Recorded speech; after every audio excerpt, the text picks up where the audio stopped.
दोस्तों, स्वागत है आपका आपके अपने YouTube channel world best education point में। तो आज हम हमारा जो क्लास है वो है रीजनिंग की।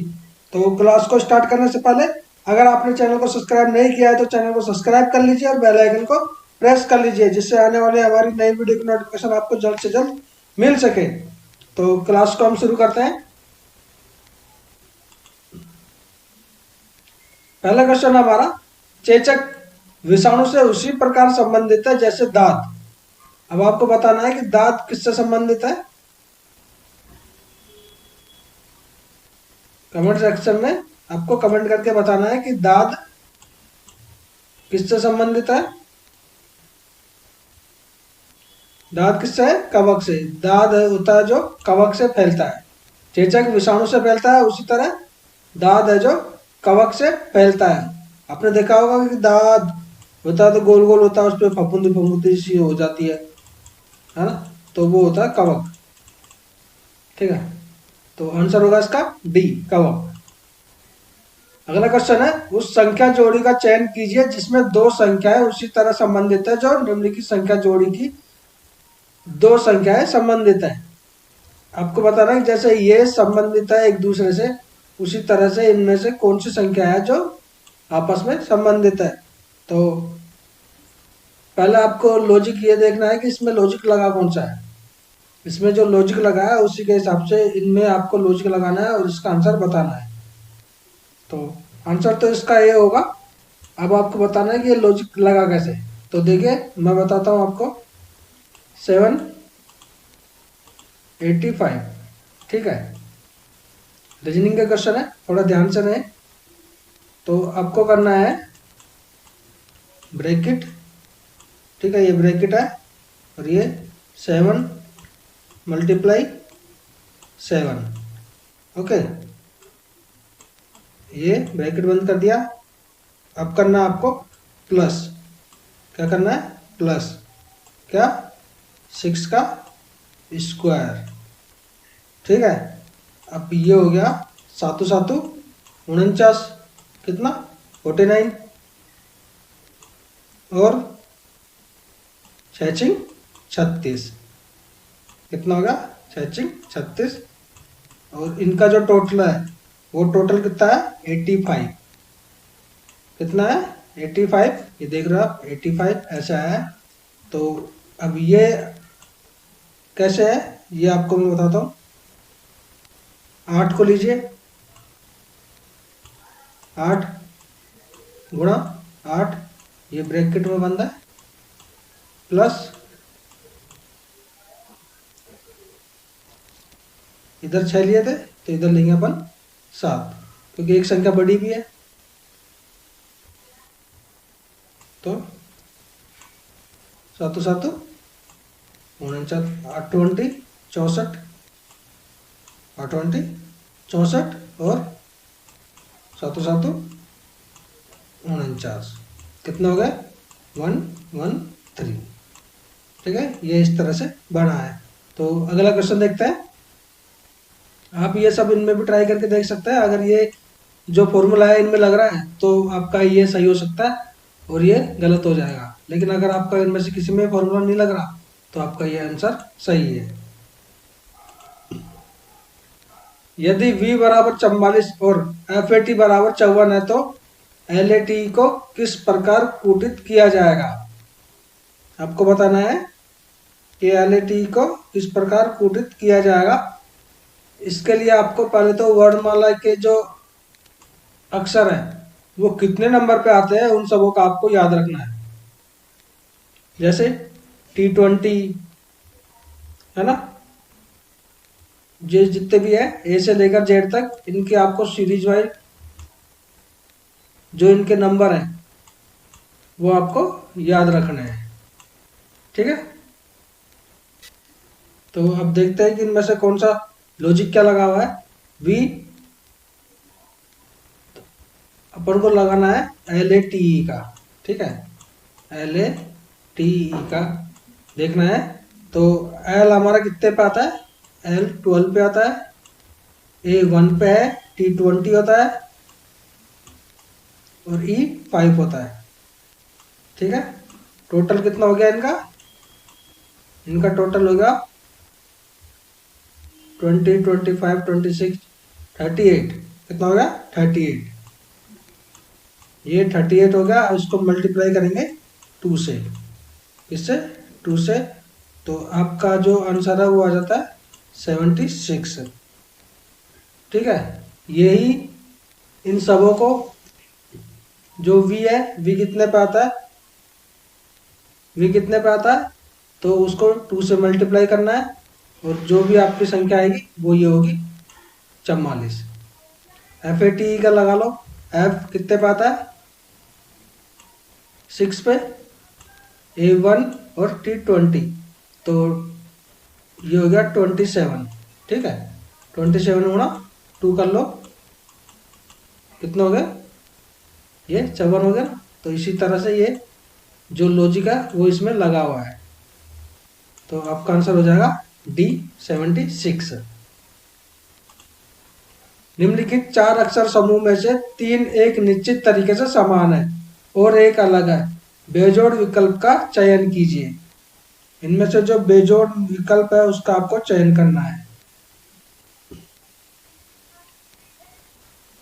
अब इसमें लॉजिक क्या लग रहा है, पहले तो आपको ये देखना है कि इनमें लॉजिक क्या लग रहा है। तो मैं आपको एक करके बता देता हूँ कि आंसर तो इसके अंदर होगा, ए आंसर होगा।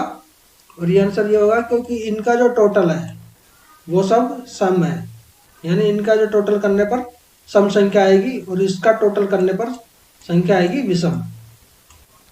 कौन सी संख्या आएगी? विषम संख्या।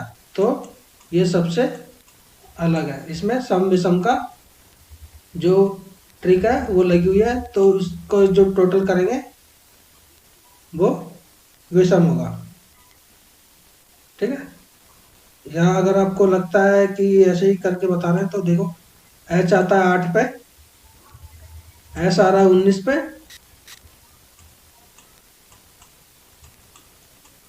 प्लस 11, के कितने पे आता है? 11 पे। और अपना पी कितने पे आता है? 16 पे।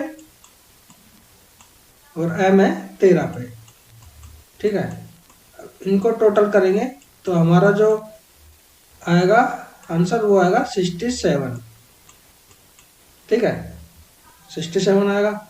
इसको करेंगे तो इसमें आएगा 70। ठीक है। इसका करेंगे तो अपना आएगा 64। और इसको लास्ट वाले करेंगे तो ये आएगा 76। तो अब आप देख लीजिए, ये तीनों सम है और ये एक विषम है। तो आंसर होगा हमारा ए आंसर। ठीक है। अगले क्वेश्चन पे चलते हैं। एक पासे के 4 अलग अलग स्थान दिए गए हैं। 3 के विपरीत चेहरे की संख्या पता कीजिए। अब आपको करना है 3 के विपरीत। 3 के विपरीत जो है उसको पता करना है। तो अब आप इनमें से पासा लीजिए कोई सा भी, 2 अलग अलग ले लीजिए या फिर एक को तीनों से मिला लीजिए। पहले ये देखते हैं, पहले संख्या लेते हैं 4 और 5।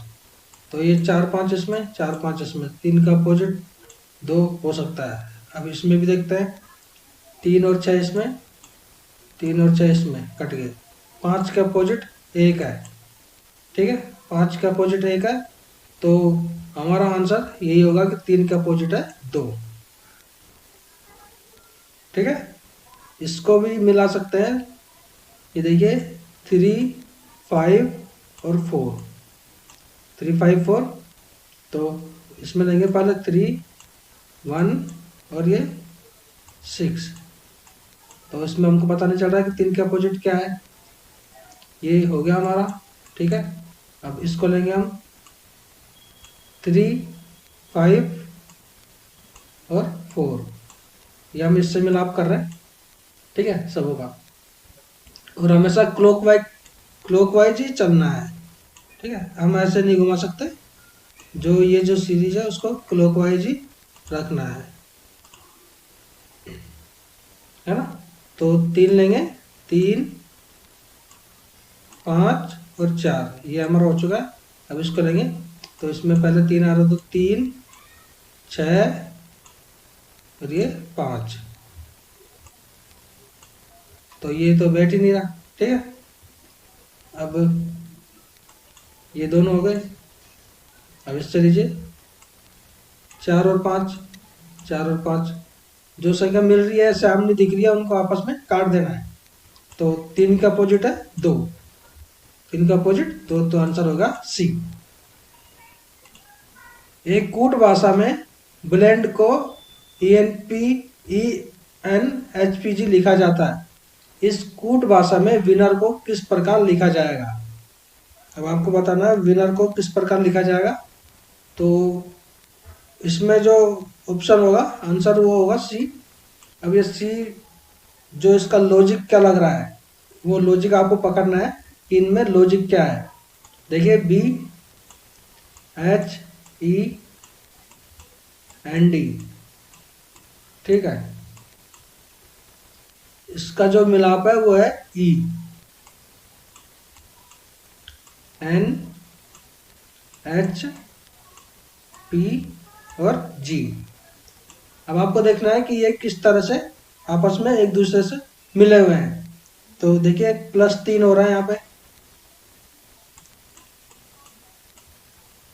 +3, फिर +2, फिर +3, +2, ये +3। लॉजिक आपको देखना है कि इसमें लॉजिक लग कौन सा रहा है। उसी तरह हम विनर को लेंगे VINNER।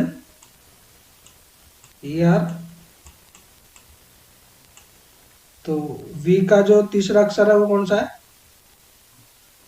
V का तीसरा, W का तीसरा है Z, और I पहले होगा +3, उसके बाद में हम करेंगे +2। ये देखो +3 फिर +2, तो I के बाद में क्या होगा K, +3 करना है फिर,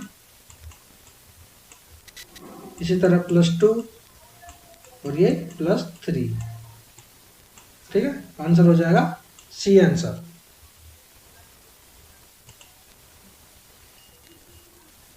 क्वेश्चन है उस वेन आरेख का चयन कीजिए जो निम्नलिखित वर्गों के बीच के संबंध को अच्छे से दिखाता है। सुस्ती, चिंता और शक्ति। सुस्ती, चिंता और शक्ति, ये आपको बताना है कि इनमें से कौन सा डायग्राम है जो इस चीज को अच्छे से दर्शाता है या दिखाता है।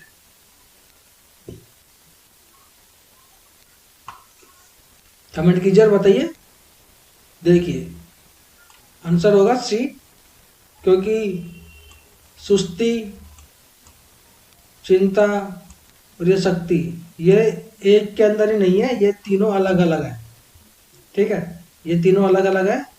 ये वेन आरेख का जब आप पढ़ोगे तो टॉपिक को अच्छे से आपको पता चल जाएगा। अभी केवल मैं आपको आंसर बता रहा हूँ और ये बता रहा हूँ कि ये इसमें लॉजिक क्या लगा हुआ है, ठीक है। सुस्ती, चिंता, शक्ति ये तीनों अलग अलग है ना।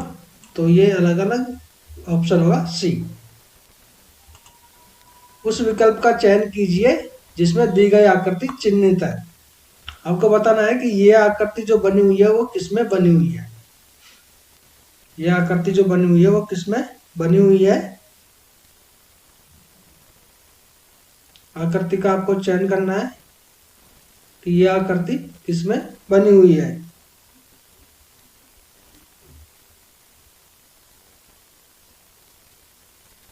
किसमें बनी हुई है आकृति, देखिए आपको आकृति बतानी है।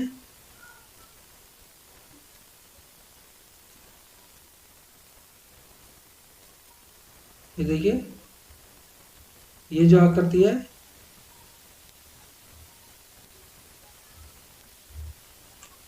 ये इसमें बनी हुई है। कौन सा में, ऑप्शन डी के अंदर। आकृति आपको अच्छे से पहचाननी है ना। आंसर होगा इसका डी। दी गई आकृति की सही सही दर्पण छवि का चयन कीजिए जब दर्पण को आकृति के दाएं तरफ रखा जाता है। आकृति को दाएं तरफ यानी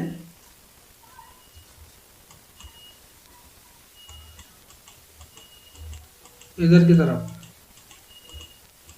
दायां और ये बायां, लेफ्ट, ये लेफ्ट और ये राइट। तो इसका क्या होगा आंसर, देख के बताना है आपको। क्या होगा आंसर? आंसर होगा डी। आंसर होगा डी। अब इस चित्र को आप ऐसे बना के देखिए, ये यहाँ पर ऐसे आएगा, फिर ऐसे आएगा, फिर ऐसे है, फिर ये,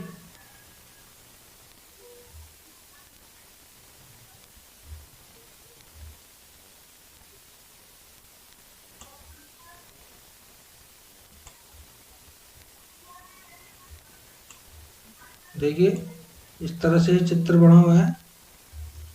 यहाँ से जो इसका आता है वो थोड़ा ऐसे, फिर ऐसे, फिर ऐसे, ये जो चित्र दर्शा रहा है वो है डी के अंदर। ठीक है, ये आप जब मिरर वाले क्वेश्चन सोल्व करोगे तो आपको ये बहुत अच्छे से ये पता चल जाएगा कि आंसर कैसे आया है। अगला है, दी गई आकृति में कितने त्रिभुज मौजूद है। अब आपको बताना है कि ये जो कितने त्रिभुज इसमें मौजूद है। इसकी शॉर्ट ट्रिक भी होती है त्रिभुज ज्ञात करने की, वो मैं आपको क्लास लूंगा त्रिभुज की, तब आपको बताऊंगा। अभी आपको बताना है कि इसमें कितने त्रिभुज मौजूद है। तो आंसर है इसका सी, इसमें 15 त्रिभुज मौजूद है। अब आप मेरे को ये बताएंगे कि इसमें जो 15 त्रिभुज मौजूद है वो कौन कौन से हैं। ठीक है, ये आपको बता देते हैं, ए बी सी डी, ये E F G H I जे के, ये इनके नाम दिए हैं। अब आपको बताना है कि कौन कौन सा है त्रिभुज। ठीक है, अगला क्वेश्चन लेते हैं। उस शब्द जोड़े का चयन कीजिए जिसमें दो शब्द उसी प्रकार संबंधित है जैसे निम्नलिखित शब्द जोड़ी में दो शब्द संबंधित है। तितलिया, तितलिया जिस तरह से संबंधित है, लेपिडोप्टेरिस्ट। ये अब आपको देखना है ये है कि ये आखिर चीज है क्या, तितलिया और ये जो लेपिडोप्टेरिस्ट जो लिखा हुआ है ये चीज है क्या। तो इस चीज का आपको ज्ञान होना चाहिए। थोड़ी साइंस में, साइंस को भी आपको ध्यान रखना है क्योंकि एग्जाम में आपके साइंस भी आती है। तो देखिए तितलियों को जो अध्ययन होता है, मतलब तितलियों के बारे में जो जानकारी हम लेते हैं या फिर जो तितलियों के बारे में हमें जानकारी देते हैं उन्हें बोलते हैं लेपिडोप्टेरिस्ट, यानी तितलियों का अध्ययन। तितलियों का अध्ययन इसमें किया जाता है। उसी तरह से तितलियों का अध्ययन जिस तरह से किया जाता है उसी तरह से पोस्ट कार्ड्स, उसी तरह से पोस्ट कार्ड्स का अध्ययन डेल्टियोलॉजिस्ट, डेल्टियोलॉजिस्ट मतलब पोस्ट कार्ड का अध्ययन, ये इसका अध्ययन है। यानी इसकी जो जानकारी है वो लेटियोलॉजिस्ट करता है, यानी इसमें इसकी अध्ययन किया जाता है। एक परिवार में बी के का पिता है, बी के केवल 2 बच्चे हैं, के आर का भाई है, आर पी की पुत्री है, ए पी की ग्रैंड डॉटर है। तो ए एस का पिता है तो एस के से किस प्रकार संबंधित है, ये आपको डायग्राम बना के देखना पड़ेगा। ठीक है, ये आपको डायग्राम बना के देखना पड़ेगा। तो आंसर होगा इसका ब्रदर इन लॉ।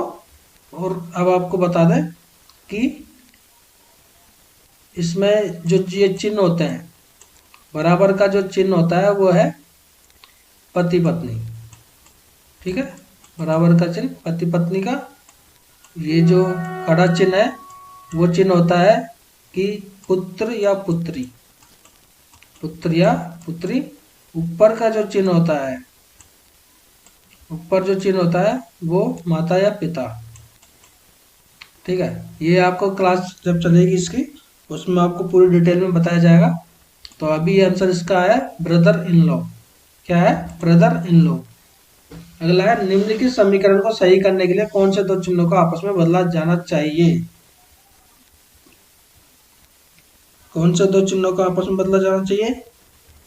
तो आंसर होगा डी, ये जो गुणा और भाग, यानी इसकी जगह तो होगा गुणा और गुणा की जगह होगा भाग। ठीक है, तो ये जो हमारा डायग्राम है, मतलब ये जो हमारा समीकरण है वो सोल्व हो जाएगा। अगला है निम्नलिखित श्रृंखला में प्रश्न चिन्ह के स्थान पर कौन सी संख्या आएगी? आपको बताना प्रश्न चिन्ह के स्थान पर कौन सी संख्या आएगी। अब आपको देखना यह है कि 5, 8, 20, 34, 76, 142 ये आए कैसे। ये देखिए 5 को गुणा किया 2 से और 5 को इंटू किया 2 और -2, ये आ गया आपका 8। अब ये जो 8 आया उस 8 को करिए मल्टीप्लाई 2,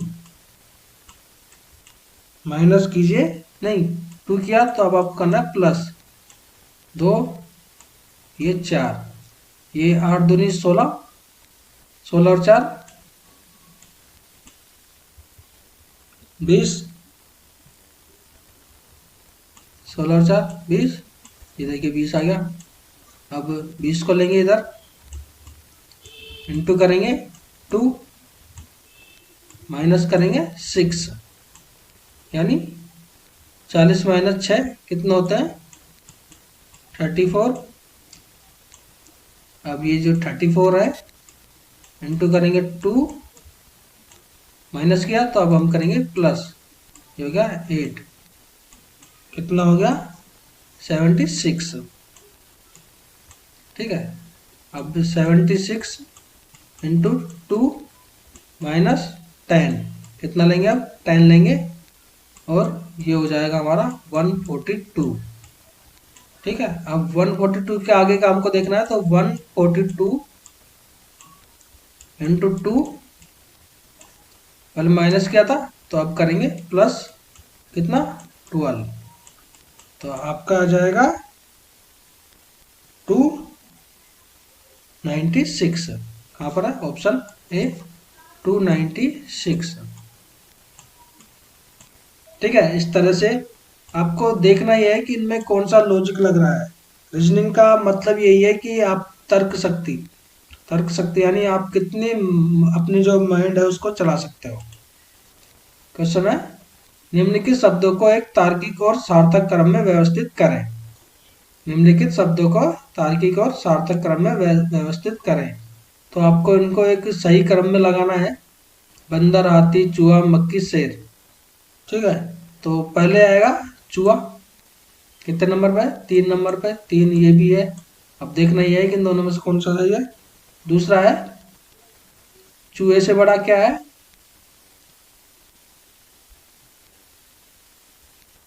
पहला मक्खी है। ठीक है, पहला मक्खी, ये कैंसिल। पहला है मक्खी, मक्खी इसमें भी है और इसमें भी है, यानी दूसरे और चौथे में। मक्खी के बाद में क्या आता है? चूहा। मक्खी से बड़ा क्या है? चूहा है। तो इसमें 1 दे रखा है बंदर, तो ये तो हमारा गलत हो ही गया, तो ये ऑप्शन सही हो जाएगा। तो चूहे से, मक्खी से बड़ा है चूहा, चूहे से बड़ा कौन है? बंदर, 1 ये आ गया। बंदर से बड़ा कौन है? शेर, 5 आ गया। और शेर से बड़ा है हाथी। ये जो हमारा ऑप्शन डी है वो एकदम राइट है। तो रीजनिंग का मतलब यही है कि हम अपनी जितनी माइंड की जो एबिलिटी है उसको यूज में ले सकते हैं। तो क्लास आज की हमारी यही समाप्त होती है। अगली क्लास में आप आपसे फिर मिलेंगे। और अगर आपने चैनल को सब्सक्राइब नहीं किया तो चैनल को सब्सक्राइब कर लीजिए और बेल आइकन को प्रेस कर लीजिए, जिससे आने वाली हर नई वीडियो की नोटिफिकेशन आपको जल्द से जल्द मिल सके। और वीडियो को यार दोस्तों के पास शेयर जरूर करें। थैंक यू, धन्यवाद।